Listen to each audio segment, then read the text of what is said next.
Anda menyaksikan Breaking News Metro TV bersama saya Robert Haryanto. Kami akan memberikan informasi terkini mengenai jalannya sidang kasus dugaan penodaan agama dengan terdakwa Basuki Cahayapurnama yang akan memasuki sidang ke-15 pada hari ini akan digelar di Auditorium Gedung Kementerian Pertanian di kawasan Ragunan, Jakarta Selatan.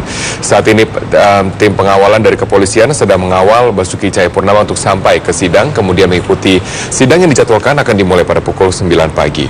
Anda dapat saksikan bahwa saat ini kepolisian mengawal Basuki Cahayapurnama melewati tol hingga nantinya sampai ke wilayah Ragunan, Jakarta Selatan. Agenda sidang pada hari ini adalah mendengarkan saksi yang meringankan yang dihadirkan oleh tim kuasa hukum, di mana ada 3 saksi yang dihadirkan pada hari ini. Di antaranya adalah seluruhnya adalah ahli yang dihadirkan. Di antaranya adalah Rais Surya PBNU, Kiai Haji Ahmad Isomuddin, Guru Besar Linguistik Fakultas Ilmu Budaya Universitas Indonesia, Rahayu Surtiati, dan juga dosen Fakultas Hukum Universitas Katolik Parahyangan, Jisman Samosir. Dan sekarang kami akan mengajakkan untuk langsung mengikuti konferensi pers yang digelar oleh tim kuasa hukum Basuki Cahayapurnama. Contohnya saksi Bambang Waluyo Wahab. Pak Waluyo itu menyaksikan bagaimana masyarakat bertepuk tangan, tertawa, senang, bahkan menyiapkan hidangan khusus berupa suku. Tidak hanya itu, ada yang menyatakan bahwa jika saja masyarakat di sini marah dengan kehadiran Pak Basuki, pasti kalian nggak bisa pulang. Nggak selamatlah kalian pulang kalau masyarakat ini marah. Nyatanya apa? Masyarakat menyambut dengan baik. Sampai kedatangan kedua. Sampai kedatangan kedua, lalu yang paling akhir dibuktikan dengan kemenangan. Saat pemilu kada. Ketika pemilu kada.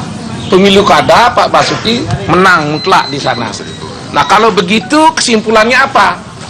Pak Basuki tidak ada melakukan penodaan sekecil apapun. Tidak ada unsur sengaja, tidak ada niat, dan perilakunya sehari-hari menunjukkan bagaimana simpatinya pada umat muslim terhadap ajaran Islam.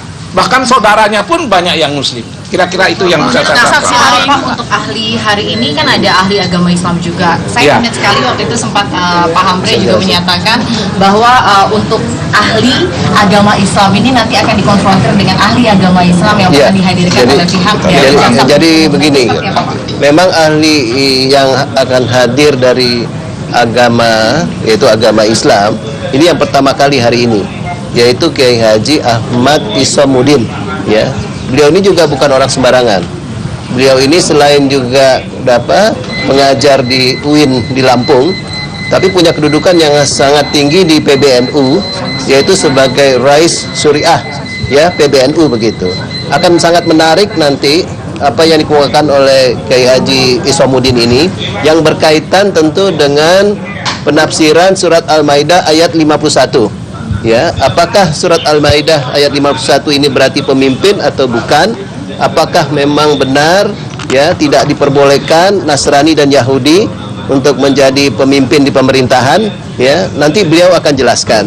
Tapi dan di samping itu juga yang penting adalah pertanyaannya, apakah dengan pidato Pak Ahok ya tanggal 27 September ya 2016 di Pulau Seribu itu ada penistaan atau penodaan agama atau tidak? Apakah di situ kata orang bisa berarti juga ulama, ya?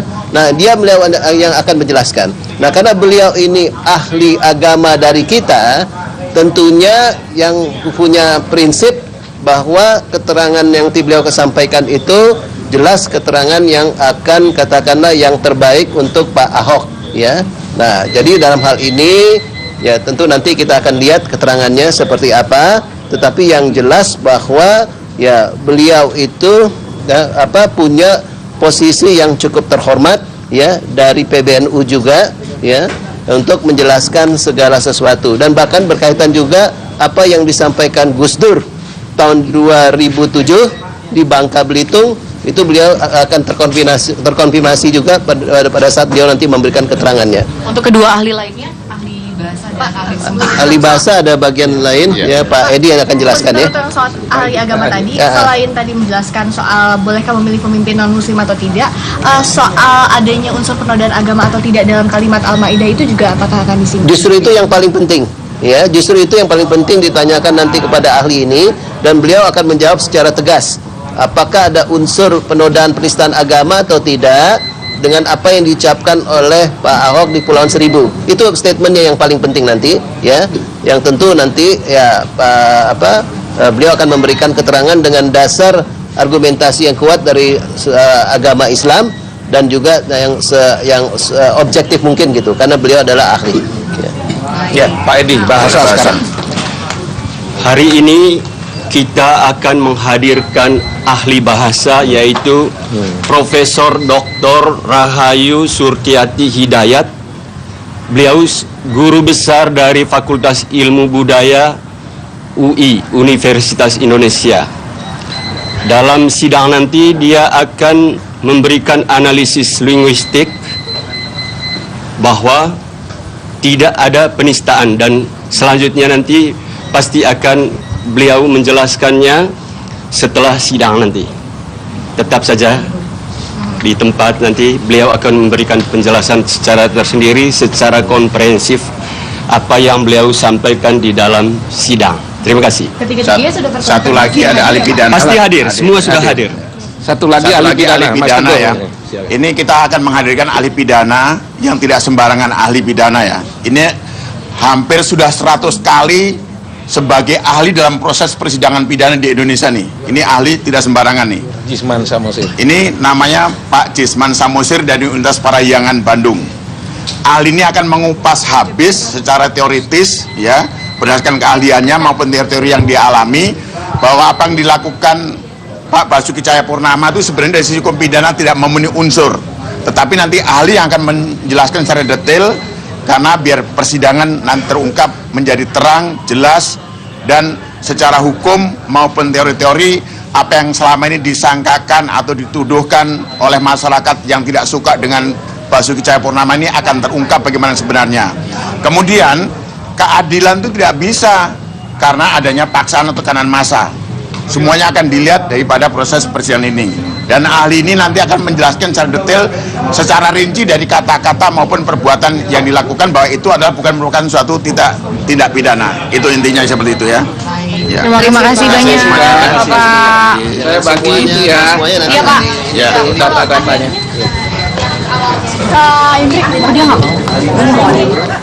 Itu adalah statement yang dikatakan oleh tim kuasa hukum dari Basuki Cahayapurnama, di mana kali ini tim kuasa hukum mempunyai strategi yang berbeda.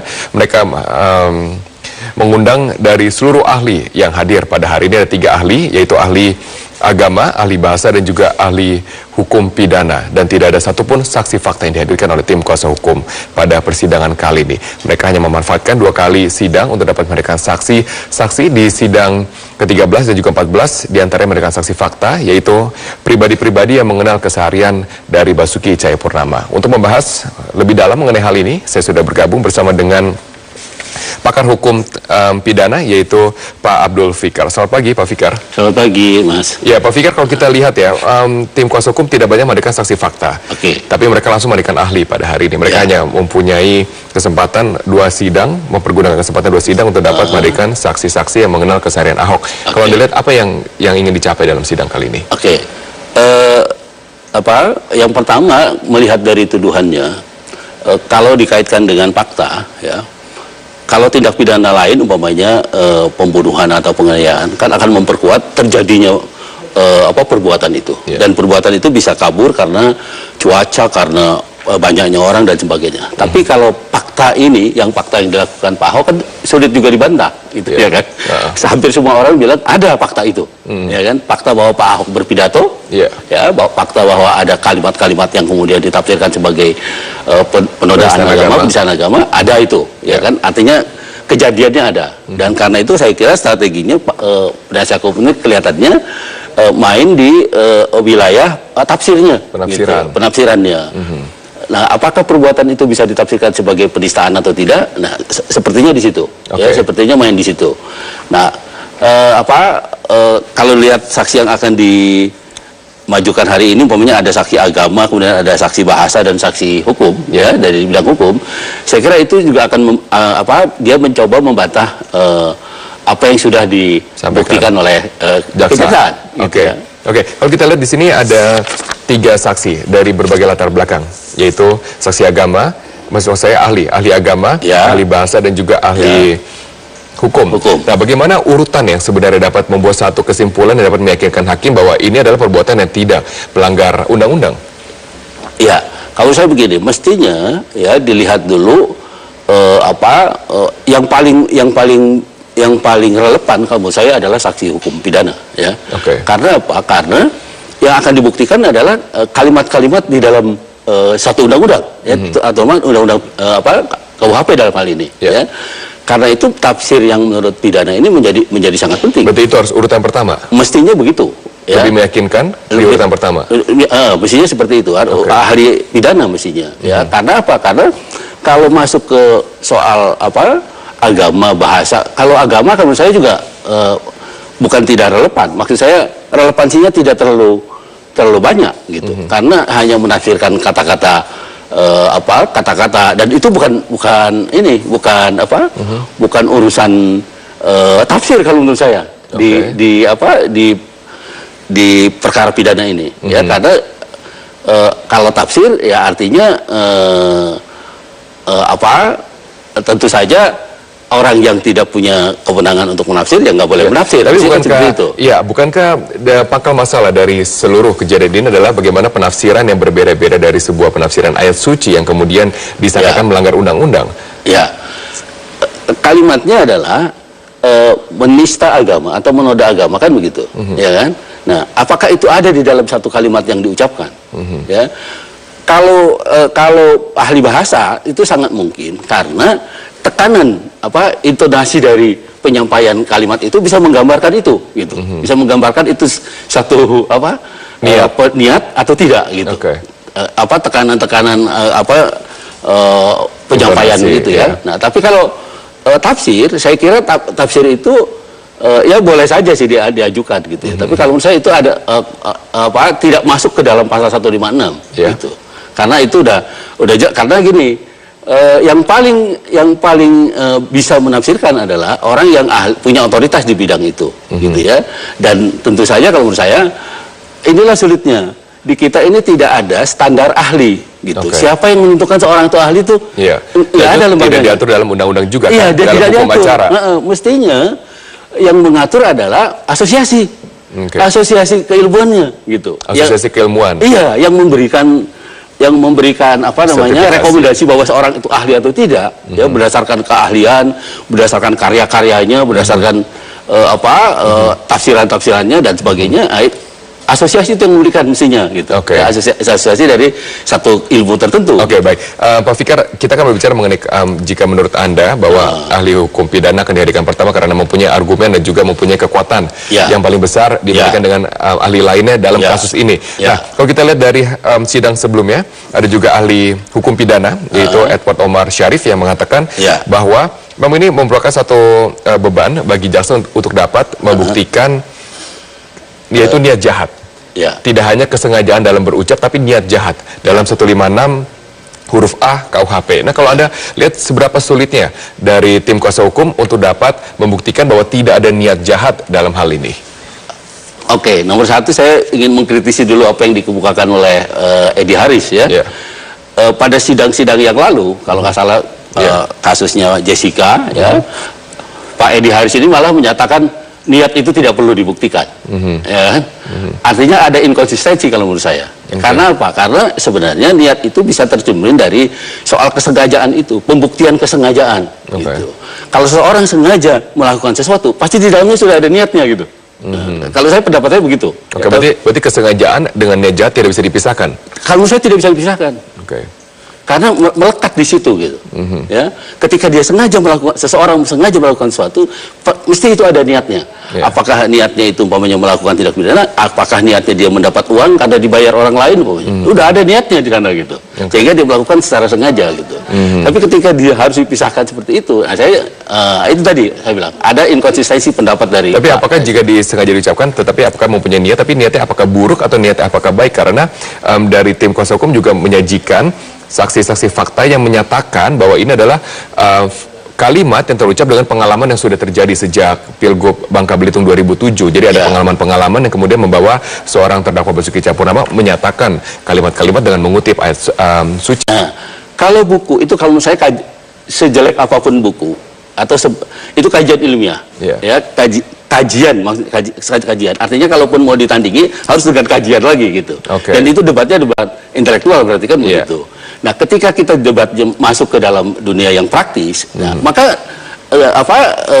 sesuatu yang menurut kajian ilmiah itu benar gitu ya, belum tentu bisa dipaksakan kebenarannya di dalam kehidupan sehari-hari gitu. Karena ada banyak faktor, ada banyak orang, ada banyak kelompok, ada banyak kepentingan gitu. Artinya ketika kita mengucapkan sesuatu ya, bisa lain tafsirnya, masing-masing kepentingan ini bisa lain gitu. Dan itu karena itu kemudian belum tentu benar gitu ketika kajian ilmiah itu dibawa ke kehidupan sehari-hari umpamanya. Berarti kesengajaan dan juga niat mungkin tidak bisa dipisahkan sebegitu gamblangnya. Betul. Begitu. Karena dia melekat. Tapi ada juga hal yang menarik dari sosok ahli Edward Kyarif. Sebenarnya itu adalah ahli yang akan dihadirkan oleh JPU sebelumnya pada saat kesempatan JPU. Kemudian tidak jadi dihadirkan JPU karena keterangan yang diberikan memang menyatakan atau menyimpulkan bahwa tidak ada dugaan ataupun tidak terbukti dari Basuki Cahayapurnama untuk menurut kesimpulan dia menodaikan suatu agama tertentu. Nah, kemudian dihadirkan oleh tim kuasa hukum sebagai ahli. Jika digabungkan dengan kesaksian sebelumnya, yaitu Lurah Pulau Panggang, Juli Hardi yang juga hadir dalam kesempatan oleh Jaksa Penuntut Umum yang menyatakan tidak ada warga yang bereaksi pada saat Ahok menyampaikan hal seperti itu. Dengan ada fakta-fakta yang tadinya memang menjadi kekuatan tersembunyi dari tim JPU dan kemudian menjadi kekuatan atau keuntungan dari tim kuasa hukum, apakah ini dapat melemahkan posisi JPU di mata hakim? Sebelum jawab pertanyaan itu, saya ingin memberi latar belakang begini. Di pengadilan itu ada 4 kepentingan. Kepentingan pertama, jaksa itu memang kepentingannya dia berdiri di posisi yang subjektif dan kepentingannya adalah objektif, menuntut seseorang yang diduga sudah melakukan tindak pidana. Kemudian di seberang sana ada penasihat hukum. Penasihat hukum itu posisinya sangat subjektif karena dia harus membela orang yang didakwa. Tetapi pendapatnya mestinya dia objektif. Gitu. Karena didasarkan oleh ilmu hukum dan sebagainya. Sementara terdakwa ada dalam posisi yang subjektif dan pendapatnya juga pasti subjektif. Karena itu hukum acara memberikan kebebasan kepada terdakwa ini untuk mengakui atau tidak mengakui atau membantah sebuah dakwaan. Yang keempat adalah hakim. Posisinya objektif dan pendapatnya juga harus objektif. Nah, lalu dari konteks posisi itu maka jaksa akan memilih saksi-saksi yang bisa membuktikan apa yang didakwakan. Nah, kalau ada kemudian saksi atau alat bukti yang akan diprediksi akan mengurangi kekuatan pembuktiannya, tentu saja dia akan pilih. Pilih tidak atau pilih menghadirkan, kan begitu. Tetapi jika saksi yang dihadirkan menyatakan apa yang tidak diharapkan, justru malah menyatakan hal yang sebaliknya, misalnya seperti misalnya Lurah Pulau Panggang yang menyatakan tidak ada warga yang bereaksi protes pada saat 27 September 2016 pada saat Ahok menyampaikan pidatonya di Kepulauan Seribu. Nah, apakah ini dapat melemahkan posisi dari jaksa dan juga dalam pembuktiannya? Nah, gini, kita nggak bisa juga bilang menguatkan atau melemahkan sebuah posisi gitu ya, karena itu kembali kepada hakimnya gitu ya. Karena itu tadi yang saya bilang, kajian ilmiah atau kajian keilmuan ketika dibawa ke dalam masyarakat itu banyak kepentingan. Nah, karena itu kemudian pas yang dibawa jadi saksi adalah masyarakat sana, kepentingan dia tidak punya kepentingan apa-apa, dia mereaksi apa-apa. Baik, Mas Fikar di sana karena kita akan bergabung bersama dengan rekan saya Yohana Margareta, di mana sidang yang sudah berlangsung selama berbulan-bulan juga menyedot perhatian begitu besar dari masyarakat. Yohana Margareta akan menjelaskan lebih lanjut.